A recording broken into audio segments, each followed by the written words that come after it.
안녕하십니까. 바로 보는 TV 옴부즈맨 성유미입니다. 지난주 연합뉴스TV에서는 7, 8월 주택용 전기요금이 한시적 완화로 가구당 평균 19.5% 감면될 것과 댓글 공작을 공모한 혐의를 받는 김경수 지사가 특검에 출석한 소식 등 국내외 뉴스를 신속히 전했는데요. 오늘 연합뉴스TV를 말한다 시간에서는 오전 9시 뉴스, 오전 10시 뉴스, 저녁 8시 뉴스, 뉴스 리뷰를 중심으로 곽선의 시청자 평가원이 모니터한 내용을 전해드리겠습니다.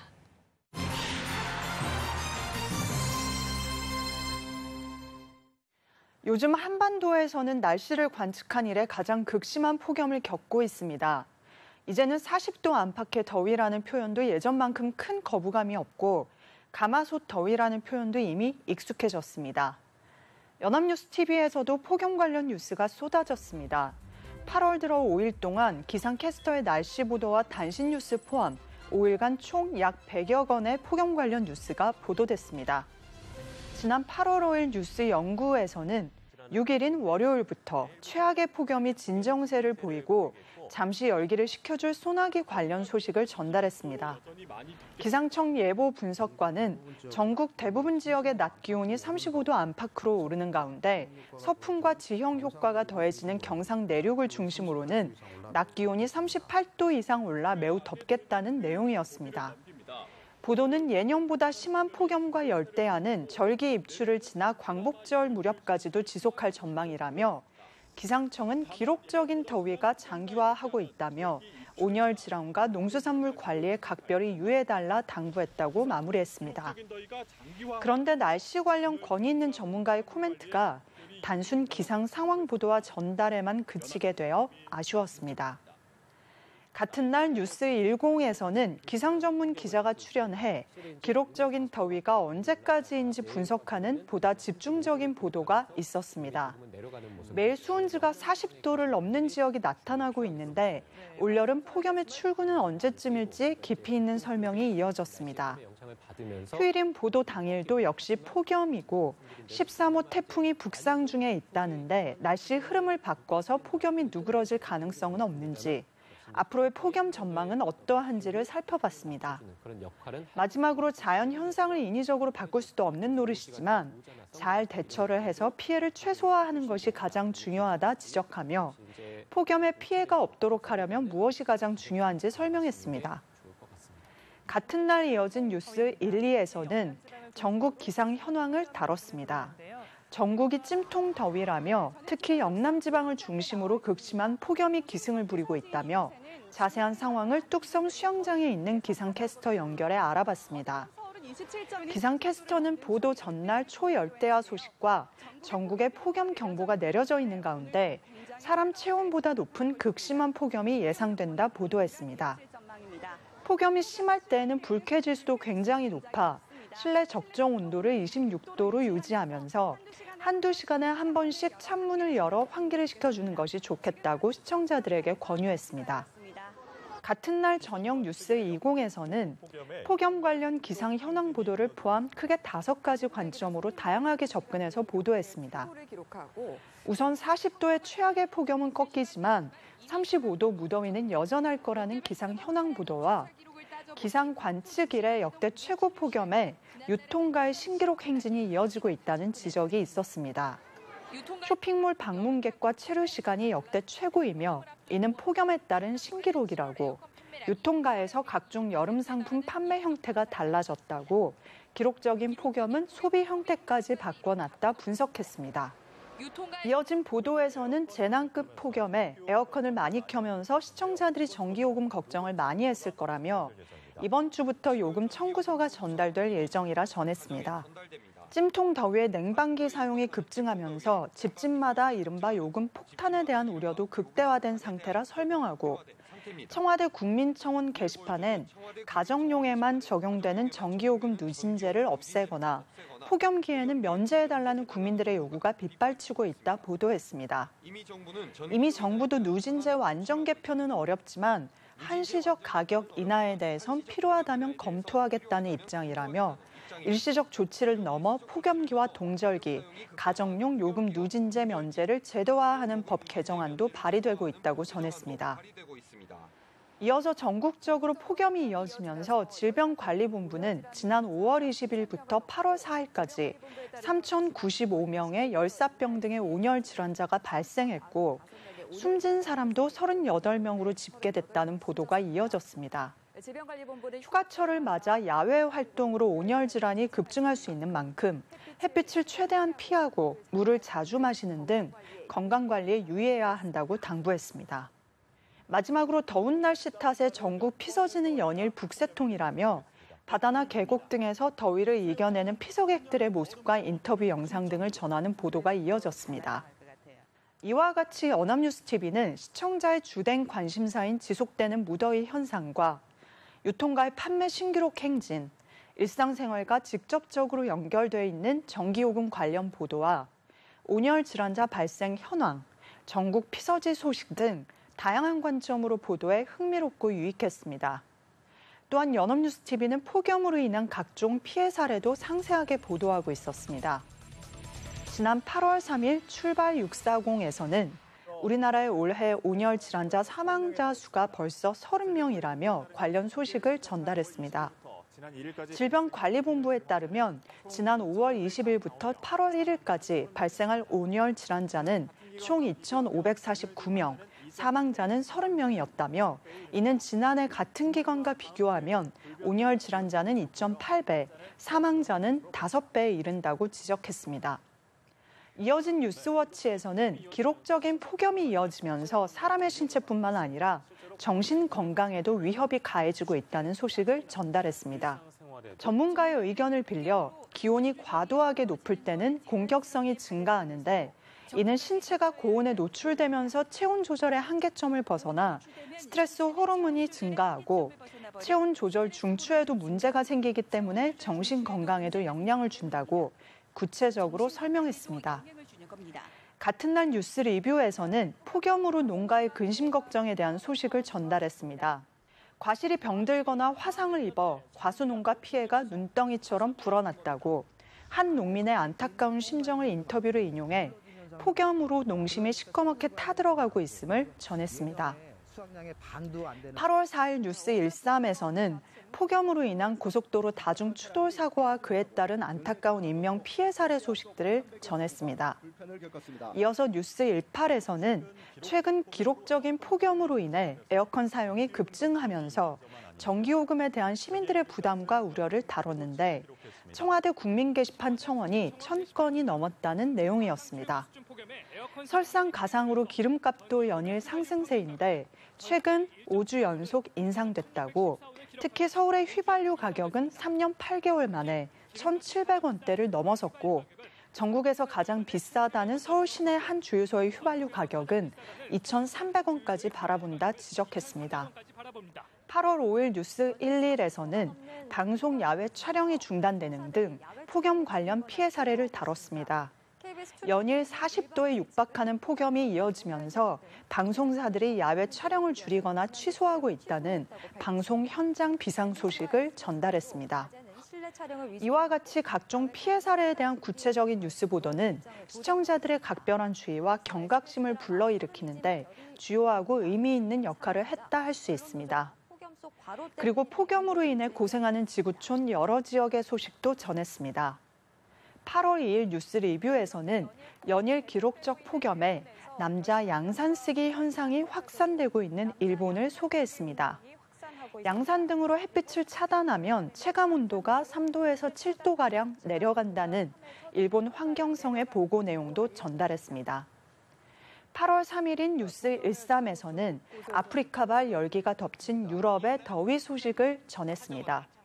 포르투갈이 45도까지 치솟은 반면 스페인은 열 화상 카메라에 찍힌 자동차 온도가 무려 55도를 가리켜 폭염이 얼마나 심각한지 간접적으로 짐작해 합니다. 심지어 더위하고는 상관없을 것 같은 스위스와 네덜란드에서도 더위 때문에 고생한다고 하는데요. 생전 처음 겪어보는 폭염 속 유럽 사람들의 힘겨운 여름나기도 계속되고 있다고 전달했습니다. 8월 4일 뉴스 18에서는 유럽인들의 피서 노하우를 소개했습니다.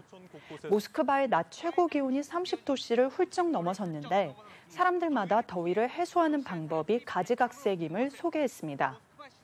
8월 5일 뉴스 18에서는 폭염 관련 지구촌 곳곳에 기록적인 폭염이 이어지면서 자연 경관마저 바꾸고 있다 지적하는 보도가 있었습니다. 스웨덴 최고봉의 만년설이 녹아내려 제2봉에 자리를 내주는가 하면 중국의 최대 소금 호수는 폭염에 미생물이 급증하며 붉게 물들었다 설명했습니다. 이렇듯 연합뉴스TV는 지구촌 곳곳에서 폭염 소식을 전하면서 각종 피서 방법 등을 소개하며 뉴스 보도를 전달했습니다.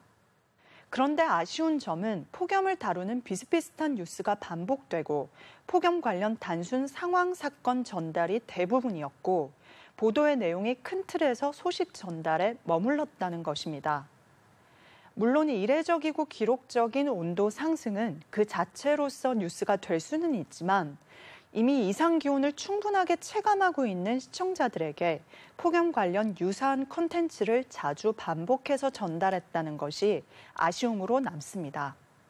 물론 폭염 관련 다양한 접근의 보도가 전혀 없었던 것은 아니나 전체 보도량에 비해 그 수가 미미했던 것은 사실입니다.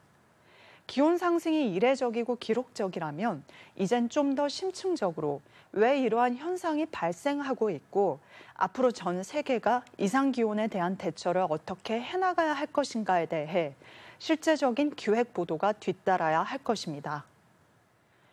지난 7월 23일 라오스 남동부 아타푸주에서 총 담수량 50억 톤 규모의 댐 6개 가운데 보조댐 한 곳이 무너지면서 인근 6개 마을이 수몰됐고 엄청난 수의 사망자와 실종사가 발생했습니다.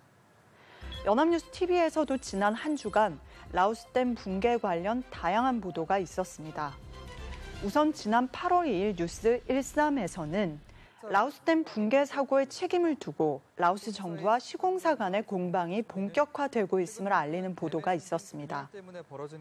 라오스 정부는 댐 사고를 자연재해의 경우와 다른 인재로 보고 있고 반면 시공사인 SK건설은 댐 사고가 나기 열흘 전 무려 1000mm가 넘는 비가 내린 만큼 폭우에 의한 천재지변에 더 초점을 맞추고 있다며 라오스 정부는 정확한 사고 원인 조사를 위해 댐 건설에 참여한 기업들의 소속 국가들과 협의할 방침이라 설명했습니다. 그리고 8월 4일 뉴스 13에서도 관련 내용을 다뤘습니다. 라오스 수력발전소 보조댐 사고의 원인을 조사하는 위원회가 한국 정부의 참여도 요청할 것으로 알려졌다는 뉴스였습니다. 라오스 정부의 이 같은 조처는 보조댐 붕괴 원인이 폭우에 의한 것인지 댐 건설과 관련한 기술 기준에 의한 것인지 조사하는 데 있어 공정성과 객관성을 담보하기 위한 것이라 분석했습니다.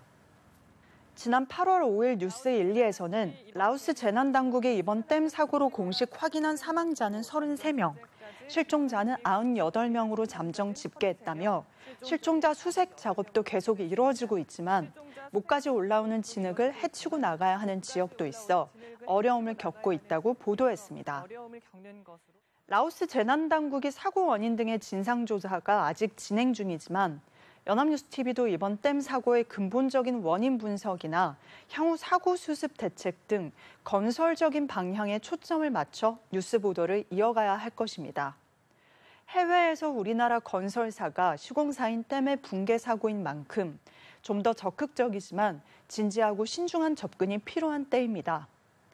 댐 붕괴 원인 분석과 책임 소재 전개 방향, 향후 대한민국과 SK건설의 세계적 위상에 걸맞은 책임 수준과 위기 관리에 대해 조심스럽지만 다각도의 보도가 있어야 하겠습니다.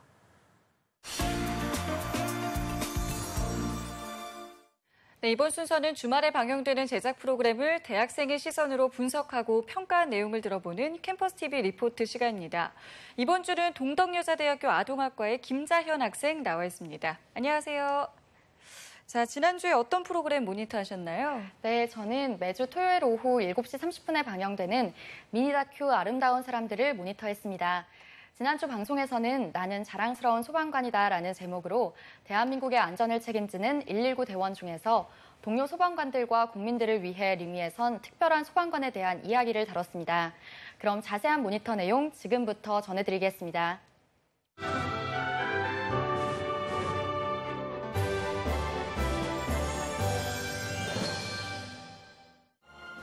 첫 장면에서는 현직 소방관과 종합 격투기 선수를 하고 있는 소방관 신동국 씨의 목소리를 들을 수 있었습니다.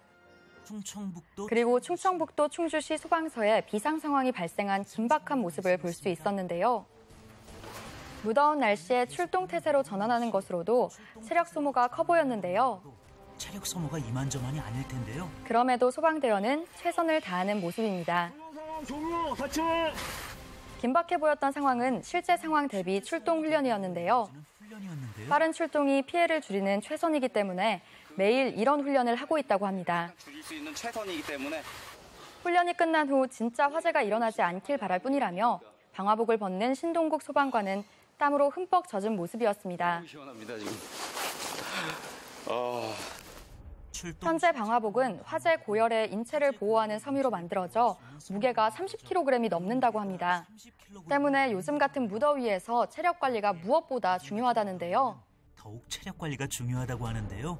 소방관이자 격투기 선수로 생활하며 프로 데뷔 후 총 2번의 경기에서 2승을 거둔 실력파 선수인 신동국 소방관이 격투기 선수가 된 특별한 이유가 있었습니다. 실력파 선수이기도 한 그가 화재 현장을 다니며 생긴 마음의 병 때문에 술을 취미로 마시곤 했다는데요. 취미가 생긴 게 술이에요 그냥. 술 먹으면 기분 좋아지더라고요. 그러다 새로운 삶을 다시 시작하고 싶다는 생각이 들어 격투기를 배우기 시작했다고 합니다. 다시 시작하고 싶다. 화재 현장 트라우마를 떨치기 위해 시작한 격투기가 그의 인생을 바꿨다고 합니다. 원호왔습니다. 며칠 뒤 열리는 경기를 앞두고 퇴근 후 훈련장을 찾았는데요.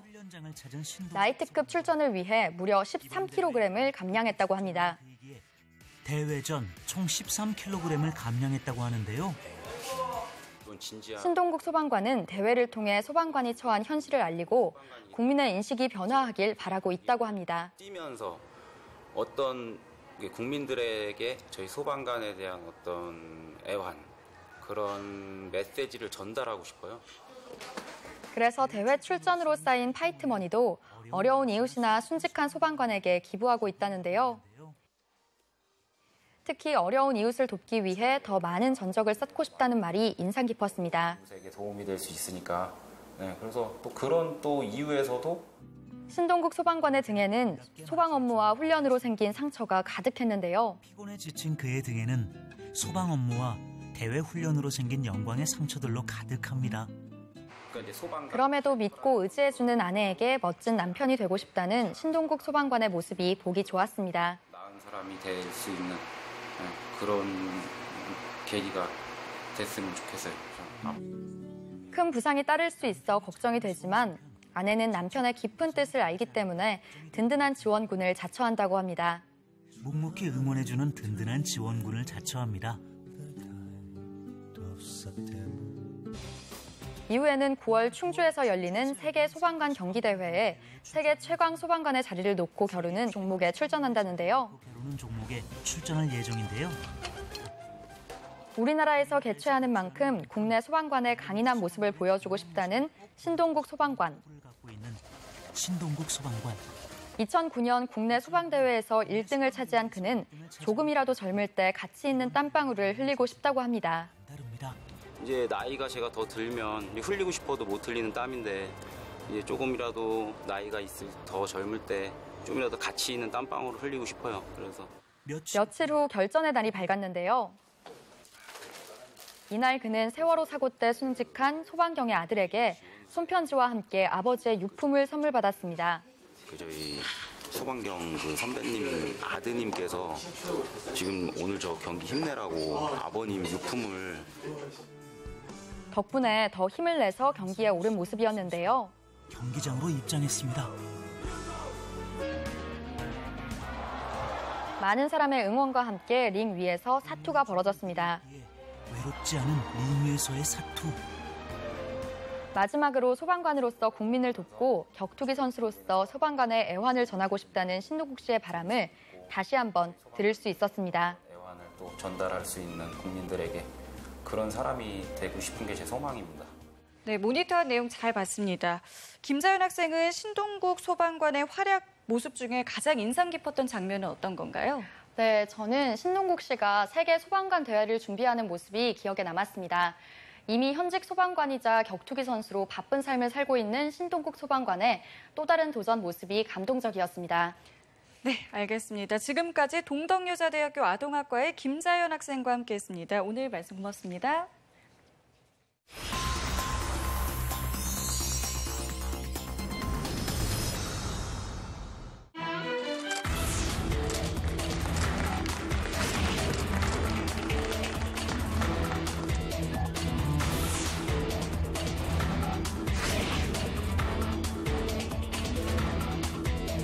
주요 임무는 사령부의 임무기능 정립, 조직 편성, 운영훈련 제정, 인사조치 등을 통한 인적 쇄신 등으로 최대한 조기에 기무사 개혁을 완료할 수 있도록 신속하게 창설 작업을 수행할 예정입니다.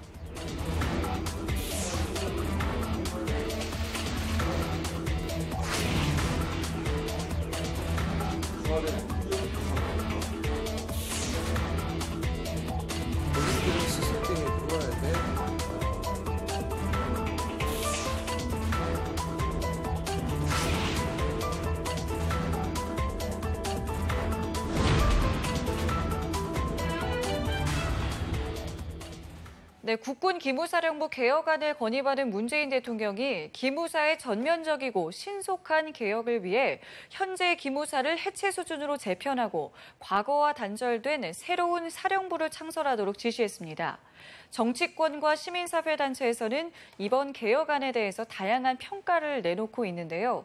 오늘 TV와 비평 시간에서는 군 기무사 개혁안에 대해서 우리 언론에서는 어떻게 보도하고 있는지 자세히 알아보도록 하겠습니다. 명지대학교 디지털미디어학과 최선규 교수 자리하셨습니다. 안녕하세요. 안녕하세요.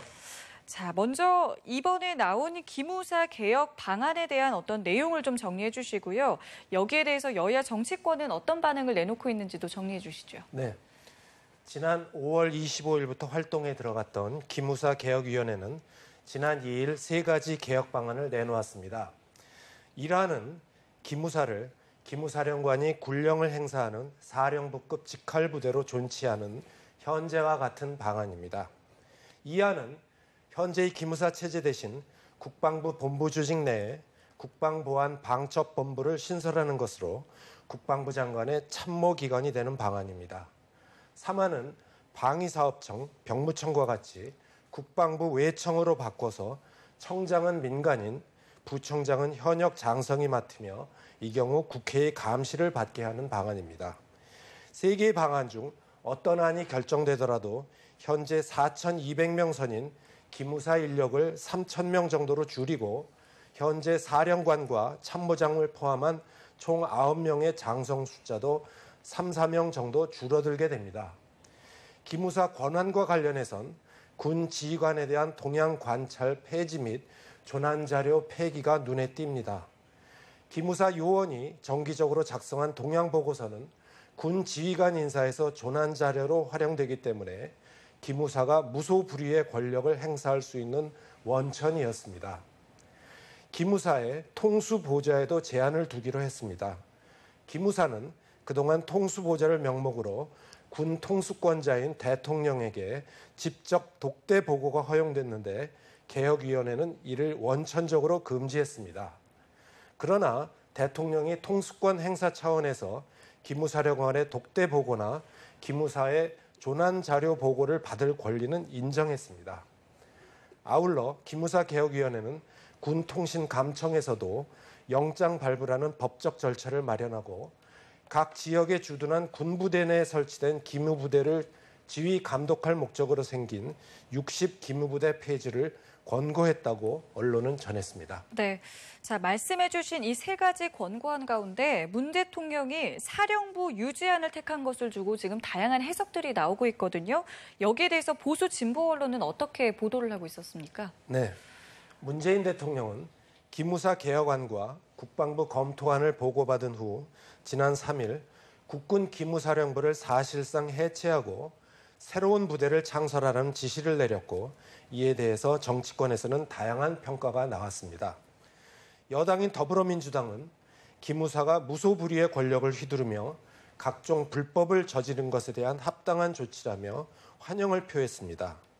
야당인 민주평화당도 기무사는 군대가 아닌 범죄 집단이었다면서 환영의 뜻을 피력했습니다. 바른미래당은 공작기관으로 활동해온 기무사의 재편은 당연한 조치라면서도 드루킹 특검의 국면 전환용 정치적 술수가 아니기를 바란다고 당부했습니다.